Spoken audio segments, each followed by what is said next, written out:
ಆತ್ಮೀಯರೇ ನಮಸ್ಕಾರ. ನಾವು ಇವತ್ತು ಐತಿಹಾಸಿಕವಾದ ಒಂದು ಪ್ರದೇಶದಲ್ಲಿದ್ದೀವಿ. ಜೊತೆಗೆ ನಮ್ಮ ಕನ್ನಡ ನಾಡಿನ ಕಬಿನಿಯ ಮಡಿಲಿನಲ್ಲಿ ನಾವಿದ್ದೀವಿ. ಇದು ಮೊದಲು ಹೆಗ್ಗಡದೇವರಕೋಟೆ ತಾಲೂಕಿಗೆ ಸೇರಿತ್ತು. ಈಗ ಇದು ಸರಗೂರು ತಾಲೂಕಿಗೆ ಸೇರ್ಕೊಂಡಿದೆ. ಹೆಸರು ಕಿತ್ತೂರು ಅಂತ ಹೇಳಿ. ಕಿತ್ತೂರು ಅನ್ನೋದು ಪ್ರತಿ ಒಂದು ಹೆಸರಿಟ್ಕೊಂಡಿರೋ ಊರಿನಲ್ಲೂ ವಿಶೇಷ ಇದೆ. ಒಂದು ಕಡೆ ಕಿತ್ತೂರು ರಾಣಿ ಚೆನ್ನಮ್ಮನ ಮೆರೆಸಿದ್ರೆ, ಇಲ್ಲಿರುವಂಥ ಕಿತ್ತೂರು ಕಬಿನಿಯ ಮಡಿಲಲ್ಲಿ ರವಿ ರಾಮೇಶ್ವರ ಅನ್ನೋ ಐತಿಹಾಸಿಕವಾದ ಒಂದು ದೇವಸ್ಥಾನ ಇಟ್ಕೊಂಡು ಮೆರೆಸ್ತಾ ಇದೆ. ಅದನ್ನ ನಿಜವಾಗ್ಲೂ ಐತಿಹಾಸಿಕವಾಗಿ ಮೆರೆಸ್ತಾ ಇರೋಂಥ ಒಬ್ಬ ಮಹನೀಯರನ್ನ ಇವತ್ತು ನಾವು ಭೇಟಿ ಮಾಡೋದಕ್ಕೆ ಹೋಗ್ತಾ ಇದ್ದೀವಿ. ಆ ಮಹನೀಯರು ಯಾರು, ಅವ್ರು ಏನು ಮಾಡಿದ್ದಾರೆ, ಅವ್ರ ಜ್ಞಾನ ಎಷ್ಟಿದೆ ಅಂತ ತಿಳ್ಕೊಳ್ಳೋಂಥ ಒಂದು ಸಮಯ ಬಂದಿದೆ. ಬನ್ನಿ, ನಾವು ಒಂದು ಇರೋಂಥ ವಿಶೇಷದ ಈ ದಾರಿ ಬಗ್ಗೆನೂ ಅವರು ನಿಮಗೆ ತಿಳಿಸ್ಕೊಡ್ತಾರೆ. ಬನ್ನಿ ಹೋಗೋಣ ಅವ್ರ ಹತ್ರ. ಬನ್ನಿ, ಅವ್ರನ್ನ ಭೇಟಿ ಮಾಡೋಣ. ನಮಸ್ಕಾರ ಸರ್. ಭಾಸ್ಕರ್ ಸರ್ ಮೂಲತಃ ಉಪಾಧ್ಯಾಯ ವೃತ್ತಿಯವರು, ಕವಿ ಹೃದಯಿ, ಅದ್ಭುತವಾದ ಕವಿತೆಗಳನ್ನ ಬರೆದಿದ್ದಾರೆ. ಸಾಹಿತ್ಯಾತ್ಮಕವಾಗಿ ಸಾಕಷ್ಟು ಕೆಲಸ ಮಾಡಿದ್ದಾರೆ. ಜೊತೆಗೆ ಅವರು ಅತ್ಯುತ್ತಮ ಛಾಯಾಗ್ರಾಹಕರು, ಜೊತೆಗೆ ಇತಿಹಾಸ ತಜ್ಞರು. ಇಷ್ಟೆಲ್ಲ ಮೂರ್ತಿವೆತ್ತಂತ ಇರುವಂಥ ಮಹನೀಯರು ಕಬಿನಿಯ ಮಡಿಲಲ್ಲಿ ಯಾರ ಕಣ್ಣಿಗೂ ಕಾಣದಂತೆ ಅಳಿದು ಹೋಗ್ತಾ ಇದ್ದಂಥ ಒಂದು ದೇವಸ್ಥಾನದ ಜೀರ್ಣೋದ್ಧಾರಕ್ಕೆ ಕಂಕಣ ಕಟ್ಟಿ ನಿಂತಿದ್ದಾರೆ. ಇಲ್ಲಿಗೆ ಬರುವಂಥ ಯಾತ್ರಿಕರಿಗೆ ಮಾರ್ಗದರ್ಶಿಯಾಗಿದ್ದಾರೆ. ಹಾಗಿರೋದ್ರಿಂದ ಅಂಥ ಮಹನೀಯರನ್ನ ನಾವು ಇದು ಮಾಡ್ಕೊಳ್ಳೋಣ. ನಮಸ್ಕಾರ ಭಾಸ್ಕರ್ ಅವರೇ, ತಮ್ಮ ಬಗ್ಗೆ ಒಂದು ಸಣ್ಣ ಪರಿಚಯ ತಾವು ಮಾಡಿಕೊಡೋದಾದ್ರೆ. ನನ್ನ ಹೆಸರು ಕಿತ್ತೂರು ಭಾಸ್ಕರ್ ಅಂತ ನಾನು ಹೇಳ್ಕೊಳ್ತೇನೆ. ಬಹಳಷ್ಟು ಜನ ಭಾಸ್ಕರ್ ಇದ್ದಾರೆ. ಕಿತ್ತೂರು ಭಾಸ್ಕರ್ ಅಂದರೆ ಉಳಿದಿರೋನು ನಾನು ಅಂತ ತಿಳ್ಕೊಂಡಿದ್ದೇನೆ.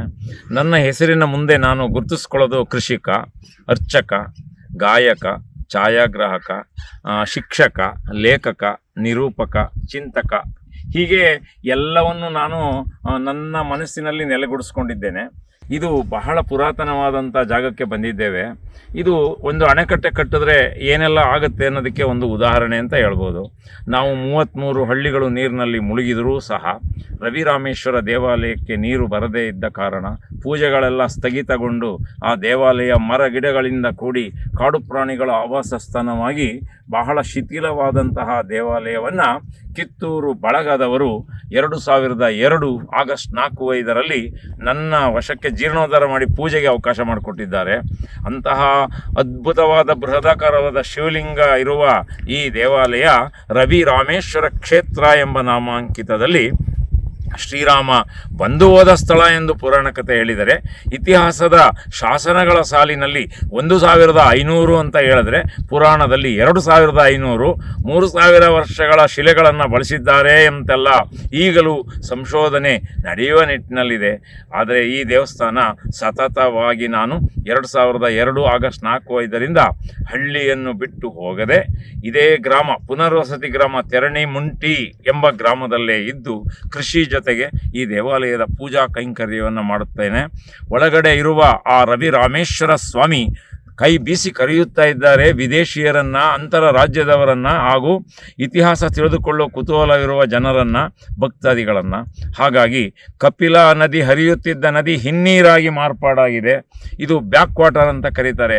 ಈ ಬ್ಯಾಕ್ ವಾಟರ್ ಬಂದ ಮೇಲೆ ಹಲವಾರು ರೆಸಾರ್ಟ್ಗಳು ಉದ್ಭವ ಆಗ್ಬಿಟ್ಟಿದೆ. ಇಲ್ಲಿ ಬಂದವರೆಲ್ಲ ಪ್ರವಾಸಿಗಳು ಅಲ್ಲಿ ಉಳ್ಕೊಂಡು ನೀರಿನ ಮೇಲೆ ಯಾನದಲ್ಲಿ ಇಲ್ಲಿಗೆ ಬರ್ತಾರೆ. ಸರಗೂರು ಮಾರ್ಗವಾಗೂ ಸಹ ಜನ ಬರ್ತಾರೆ.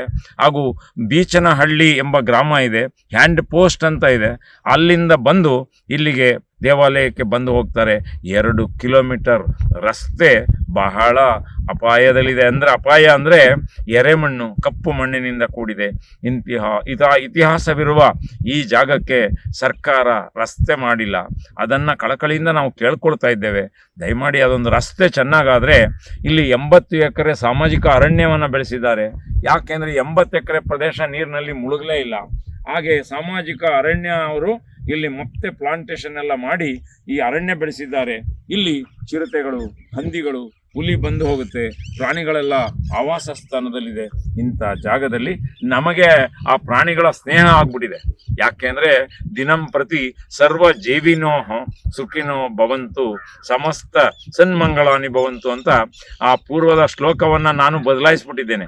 ಸರ್ವೇ ಜನಾಹ ಸುಖಿನೋ ಭವಂತು ಅನ್ನೋದನ್ನ ಸರ್ವ ಜೀವಿನೋ ಸುಖಿನೋ ಭವಂತು ಅಂತ ಹೇಳ್ತಾನೆ. ಪ್ರಾಣಿಗಳೆಲ್ಲ ನಮಗೆ ಸ್ನೇಹ ಪರವಶವಾಗಿ ಬಂದು ನೋಡಿದ್ರು ಏನೂ ಅಪಾಯ ಇಲ್ಲ ಅಂತ ರಕ್ಷಣೆ ಸಿಗ್ತಾ ಇದೆ. ಆದ್ರಿಂದ ನಾನು ಈ ಪ್ರದೇಶದ ಕಿರು ಪರಿಚಯವನ್ನು ಮಾಡ್ತೇನೆ. ಸರ್ವರಿಗೂ ಭಗವಂತನು ಒಳ್ಳೆಯದನ್ನ ಮಾಡಲಿ. ನಮಸ್ಕಾರ. ಈಗ ತಾವು ನಿಂತಿರುವಂತ ಪ್ರದೇಶದಲ್ಲಿ ಹಿಂದೆ ಮೈಸೂರಿನಿಂದ ಮಾನಂದವಾಡಿಗೆ ಸಂಪರ್ಕ ಬೆಳೆಸುವಂತ ಒಂದು ರಸ್ತೆಯನ್ನ ನಾವು ಕಾಣ್ತಾ ಇದ್ವಿ. ಹೌದು. ಇದನ್ನ ನೀವು ಹುಟ್ಟಿದಾಗಿದ್ದರೂ ಆ ರಸ್ತೆಯನ್ನು ನಾವು ನೋಡಿರುವಂತವ್ರು ಅಡ್ಡಾಡಿರೋರು. ನಮ್ಮ ಅನುಭವ ಆ ರಸ್ತೆಯ ಬದಲಾವಣೆ ಹೇಗಾಗಿದೆ? ನಮ್ಮ ಅನುಭವ, ಬಾಲ್ಯದ ಅನುಭವ ಆ ರಸ್ತೆಯಲ್ಲಿ ಹೇಗೆ? ಖಂಡಿತ ಬಹಳ ಸಂತೋಷ ಆಗ್ತಾ ಇದೆ. ನಾನು 6ನೇ ತರಗತಿ 7ನೇ ತರಗತಿ ಓದುವಾಗನೇ ಕಬಿನಿ ಡ್ಯಾಮ್ ಬಂದ್ಬಿಡ್ತು. 33 ಹಳ್ಳಿಗಳನ್ನ ಯಾರು ಇವಾಗ ಇವರು ಜಿಲ್ಲಾಧಿಕಾರಿಗಳು ಅಂತ ಕರೀತಾರೆ, ಅವರು ಬಂದು ವಾಹನದಲ್ಲಿ ಎಲ್ಲ ಬಿಟ್ಟು ಹೋಗಿ ನೀರು ಬಂದ್ಬಿಡುತ್ತೆ, ಅಪಾಯ ಆಗುತ್ತೆ ಅಂತ ಹೇಳೋ ಸನ್ನಿವೇಶದಲ್ಲೇ ನನ್ನ ವಿದ್ಯಾಭ್ಯಾಸಕ್ಕೆ ಬಹಳ ತೊಂದರೆ ಆಯಿತು. ಆ 6-7 ಓದ್ಲಿಕ್ಕೆ ಶಾಲೆನೇ ಇಲ್ಲ, ಕಿತ್ತಾಕ್ಬಿಟ್ರು, ಮನೆಗಳೆಲ್ಲ ಕಿತ್ತಾಕಿದ್ರು.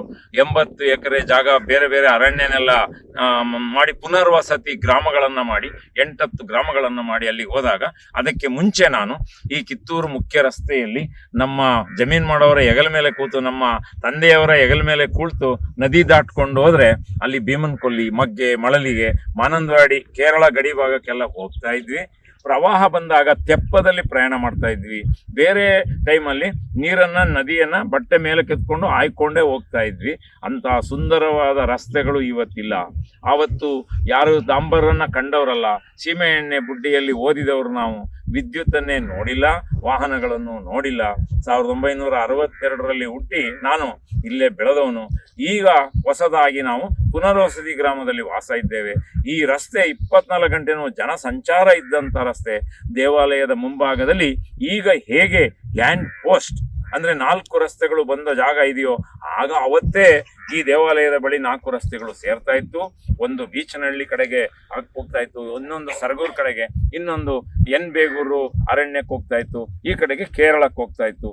ಜಯಚಾಮರಾಜ ಒಡೆಯರು ಕುದುರೆಯ ಮೇಲೆ ಕೂತು ನದಿಯನ್ನ, 2 ನದಿ ಅಂದ್ರೆ ಬೀಚನಹಳ್ಳಿ ಕಡು ಹಾಗೂ ಕಿತ್ತೂರು ನದಿಯನ್ನ ಕುದುರೆ ಮೇಲೆ ದಾಟಿ ಕಾಕನಕೋಟೆ ಕಾರಾಪುರಕ್ಕೆ ಹೋಗಿ ಮಾಸ್ತಿಗುಡಿಗೆ ನಮಸ್ಕಾರ ಮಾಡಿ ಕಿತ್ತೂರು ಮಾಂಕಾಳಮ್ಮನಿಗೆ ಸೇವೆ ಸಲ್ಲಿಸುತ್ತಾ ಇದ್ದದ್ದನ್ನ ನಾನು ಕಣ್ಣಲ್ಲಿ ನೋಡಿಲ್ಲದ್ರು ನಮ್ಮ ತಂದೆಯವರು ಅದನ್ನ ಕಣ್ಣಾರೆ ನೋಡಿ, ನಮ್ಮ ತಂದೆಯವರು ಸಹ ಚಾಮುಂಡಿ ಬೆಟ್ಟದಲ್ಲಿ ಪೂಜೆ ಮಾಡ್ತಾ ಇದ್ದವರು ಸ್ವಲ್ಪ ಅವಧಿಗಳವರೆಗೆ. ಆದ್ರಿಂದ ಈ ವಿಷಯವೆಲ್ಲ ಅವರಿಂದ ನನಗೆ ಗೊತ್ತಾಯ್ತು.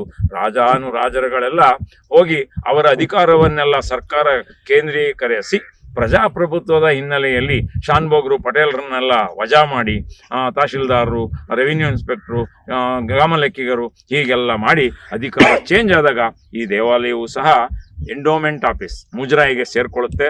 9 ಎಕರೆ ಜಮೀನಿತ್ತು, ನೀರಿನಲ್ಲಿ ಮುಳುಗೋಗಿದೆ. ದೇವಾಲಯ ಮಾತ್ರ ಮುಳುಗಿಲ್ಲ. ನಾವು ಇಲ್ಲಿ ನಿಂತಿರುವಂತ ಪ್ರದೇಶ 2 ಭಾಗಗಳಾಗಿ ನಮಗೆ ಕಾಣುತ್ತೆ. ಒಂದು ಭಾಗ ಬಂಡೀಪುರ ಅರಣ್ಯ ವ್ಯಾಪ್ತಿಗೆ ಬರುತ್ತೆ, ಇನ್ನೊಂದು ಭಾಗ ನಾಗರೋಡೆ ಅರಣ್ಯಕ್ಕೆ ಬರುತ್ತೆ. ನಮ್ಮ ನೆನಪಿನಲ್ಲಿರುವ ಹಾಗೆ ಈ ಪ್ರದೇಶದ ವರ್ಣನೆಯನ್ನು ತಾವು ಕೊಟ್ಟಾಗ ಹೇಗಿರುತ್ತೆ ನೋಡಿ. ಹರಿತಾ ಇದ್ದ ನದಿ ಕೇರಳ ವಯನಾಡಿನಲ್ಲಿ ಹುಟ್ಟಿ ಪೂರ್ವಾಭಿಮುಖವಾಗಿ ಹರಿದು ಬಂದು ಹಲವಾರು ಹಳ್ಳಿಗಳಿಗೆ ನೀರುಣಿಸಿ ಈ ಜಾಗದಲ್ಲಿ ದಕ್ಷಿಣದಿಂದ ಉತ್ತರಕ್ಕೆ, ಉತ್ತರದಿಂದ ಪೂರ್ವಕ್ಕೆ, ಪೂರ್ವದಿಂದ ಮತ್ತೆ ದಕ್ಷಿಣಕ್ಕೆ ಪರ್ಯಾಯ ದ್ವೀಪವಾಗಿ ನಾವು ನೋಡುವ ರವಿರಾಮೇಶ್ವರ ದೇವಾಲಯಕ್ಕೆ ಹೂಮಾಲೆಯ ರೀತಿಯಲ್ಲಿ ನದಿಯೇ ಧರಿಸಿಕೊಂಡು ಸರಗೂರಿನ ಸೋಮೇಶ್ವರ ದೇವಾಲಯದ ಬಳಿ ಹರಿದು ನಂತರ ನಂಜನಗೂಡಿನಲ್ಲಿ ಹರಿದು ಟಿ ನರಸೀಪುರಕ್ಕೆ ಸೇರುವ ಆ ಕಪಿಲಾ ನದಿಯ ಬಗ್ಗೆ 2 ಮಾತು ಹೇಳ್ತೇನೆ. ಇದು ಔಷಧೀಯ ಗುಣವುಳ್ಳಂತಹ ನದಿ. ಇದು ಕಾಡಿನಲ್ಲೆಲ್ಲ ಪ್ರಾಣಿಗಳಿಗೆಲ್ಲ ನೀರು ಕೊಡ್ತಾ ಇದ್ದಂಥದ್ದು. ಆನೆಗಳ ಪಳಗಿಸುವಿಕೆ ಅಂತಾರೆ, ಅಂದರೆ ಕೆಡ್ಡ ಅಂತ ಕರೀತಾರೆ. ಅದನ್ನು ನಮ್ಮ ಅಣ್ಣನವರು ಹೋಗಿ ನನ್ನನ್ನು ಬಾಲ್ಯದಲ್ಲಿ ತೋರಿಸಿದ್ರು. ಇದೇ ಮಾರ್ಗವಾಗಿ ನಡೆದು ಹೋಗಿ ಅದಕ್ಕೊಂದು ಪರ್ಮಿಷನ್ ತಗೊಂಡು ಆನೆಗಳನ್ನೆಲ್ಲ ಹಳ್ಳಕ್ಕೆ ಬೀಳಿಸಿ ಪಳಗಿಸುತ್ತಾ ಇದ್ದುದನ್ನು ನಾನು ಬಾಲ್ಯದಲ್ಲಿ ನೋಡಿದ್ದವನು. ಅದು ಕಾಕನಕೋಟೆ ಕೆಡ್ಡ ಅಂತ ಕರೀತಾರೆ. ಅಂಥ ನೆನಪುಗಳು ನನಗೆ ಈಗಲೂ ಇದೆ. ಇಂತಹ ನದಿ ಸ್ನಾನ ಸಂಧ್ಯಾವಂದನೆಯನ್ನು ಮಾಡಿದ ಶ್ರೀರಾಮಚಂದ್ರ ಕಾಡಾಗಿತ್ತು. ರವಿರಾಮೇಶ್ವರ ದೇವಾಲಯ ಕೀರ್ತಿ ಮಹಾನಗರ, ಕೀರ್ತಿಪುರ ಇತ್ತು ಅವಾಗ.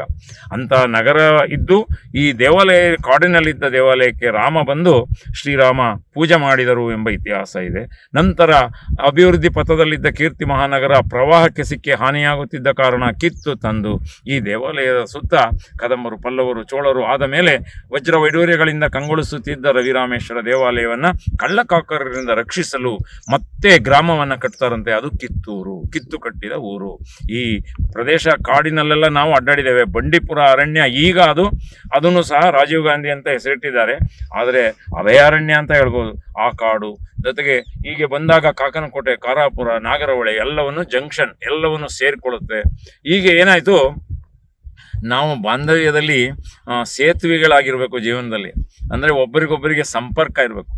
ಆದರೆ ಈ ಅಣೆಕಟ್ಟೆ ಗೋಡೆಯ ರೀತಿ ಆಗಿದ್ದು ನಮ್ಮ ಬಂಧು ಬಳಗ, ನಮ್ಮ ಬಾಂಧವ್ಯ, ಪ್ರೀತಿ ವಿಶ್ವಾಸವನ್ನೆಲ್ಲ ದೂರ ಮಾಡಿಬಿಡ್ತು ಅಂತ ಹೇಳ್ಬೋದು.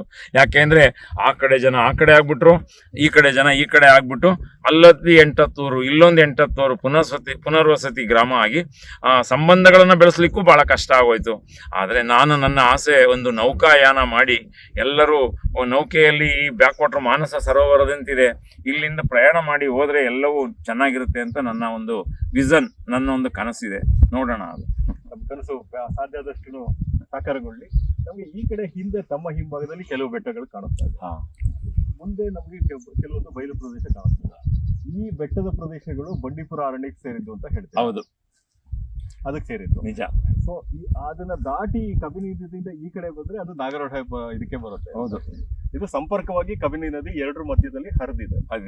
ಸೊ ಈಗ ಏನಾಗುತ್ತೆ, ಕೆಲವೊಂದು ಬದಲಾವಣೆ ಸಮಯದಲ್ಲಿ ವನ್ಯಜೀವಿಗಳು ನದಿನ ದಾಟ್ಕೊಂಡು ಕಬಿನಿ ಕಡೆ ವಲಸೆ ಹೋಗುತ್ತೆ ಅಂತ ಕೇಳ್ಕೊಂಡಿದ್ದೀವಿ. ಹೌದು, ಅದು ತಮ್ಮ ನೆನಪಲ್ಲಿ ಏನಾರು ಇದೆಯಾ? ಖಂಡಿತ ಇದೆ. ಯಾಕೆ ಅಂದ್ರೆ ಆ ಕಾಡುಗಳ ಪ್ರಾಣಿಗಳ ಆವಾಸ ಸ್ಥಾನವಾಗಿದ್ದ ರಾಜ್ಕುಮಾರ್ ಅವರು ಚಿತ್ರೀಕರಣ ಮಾಡಿದಂತ ಮಾಸ್ತಿಗುಡಿ ನೀರಿನಲ್ಲಿ ಮುಳುಗಿದೆ.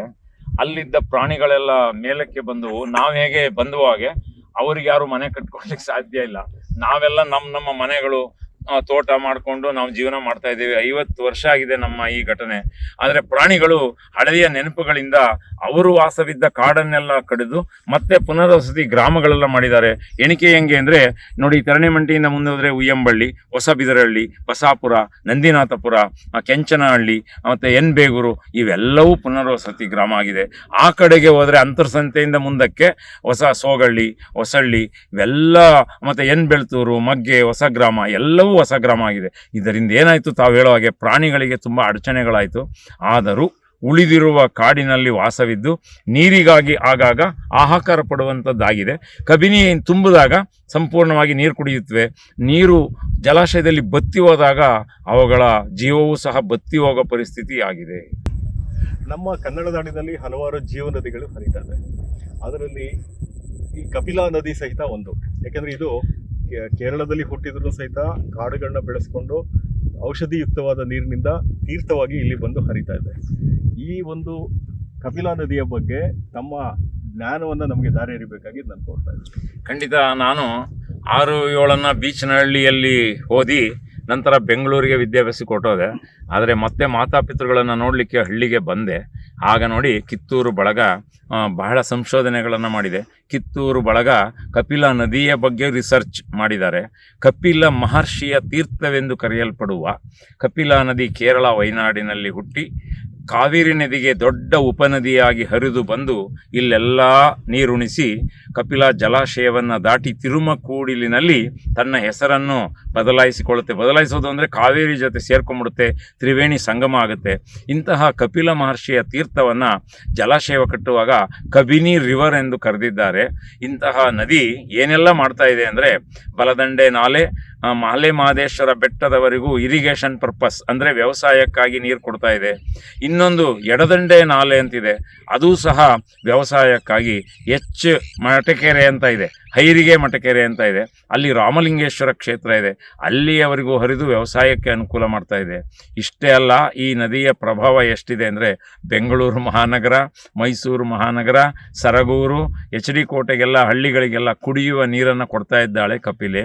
ಜೊತೆಗೆ ಸುಭಾಷ್ ಪವರ್ ಸ್ಟೇಷನ್ ಅವರು 15 ಮೆಗಾವಾಟ್ ವಿದ್ಯುತ್ ಉತ್ಪಾದನೆ ಮಾಡಿ ಬೇರೆ ಕಡೆಗೆ ಅದನ್ನು ಕೊಡ್ತಾ ಇದ್ದಾರೆ. ಬಲದಂಡೆ ನಾಲೆ ಬಳಿ ಮಾರುತಿ ಪವರ್ ಸ್ಟೇಷನ್ ಅವರು 5 ಮೆಗಾವಾಟ್ ವಿದ್ಯುತ್ತನ್ನು ಮಾಡಿ ಅದನ್ನು ಸಹ ಬೇರೆ ಕಡೆಗೆ ಸಪ್ಲೈ ಮಾಡ್ತಾ ಇದ್ದಾರೆ. ಇಷ್ಟೆಲ್ಲ ಸಂಪದ್ಭರಿತವಾದ ಕಪಿಲಾ ನದಿ ನಮ್ಮ ಇಡೀ ಭಾರತ ಅಂದರೆ ಕರ್ನಾಟಕದ ಗೌರವವನ್ನು ಕಾಪಾಡ್ತಾ ಇದೆ ಅನ್ನೋದರಲ್ಲಿ ಸಂಶಯ ಇಲ್ಲ. ಯಾಕೆಂದರೆ ತಮಗೆಲ್ಲ ಗೊತ್ತಿದೆ, ಕಾವೇರಿ ಡಿಸ್ಪ್ಯೂಟ್ ತಮಿಳುನಾಡಿಗೆ ಬಂದಿರುವ ಪ್ರಕರಣ, ಹೆಚ್ಚಿಗೆ ನೀರನ್ನು ಇದು 24 ಗಂಟೆಯಲ್ಲೇ ಬಂದ್ಬಿಡುತ್ತೆ ಪ್ರವಾಹ. ಅಂಥ ಪ್ರವಾಹದ ನೀರೆಲ್ಲ ಮೇಟೂರು ಡ್ಯಾಮ್ಗೆ ಉಚಿತವಾಗಿ ಹೊರಟೋಗುತ್ತೆ, ಲೆಕ್ಕ ಗಣನೆ ಇಲ್ಲದೇ ಹೋಗುತ್ತೆ. ಆದ್ದರಿಂದ ನಮ್ಮ ಕರ್ನಾಟಕದ ಗೌರವವನ್ನು ಉಳಿಸ್ತಾ ಇದ್ದಾಳೆ ಕಪಿಲಾ ಅಂತ ಹೇಳೋದ್ರಲ್ಲಿ ಸಂಶಯ ಇಲ್ಲ. ತುಂಬ ಒಳ್ಳೆ ಮಾಹಿತಿನ ತಾವು ಕೊಟ್ಟಿದ್ದೀರಾ. ಮುಂದಕ್ಕೆ ನಾವು ದೇವಸ್ಥಾನದ ಬಳಿ ಇರುವಂಥ ಶಾಸನಗಳು, ದೇವಸ್ಥಾನದ ಬಗ್ಗೆ ವಿಷಯ ತಿಳ್ಕೊಳ್ಳೋಣ. ಬನ್ನಿ ದೇವಸ್ಥಾನಕ್ಕೆ ಹೋಗೋಣ.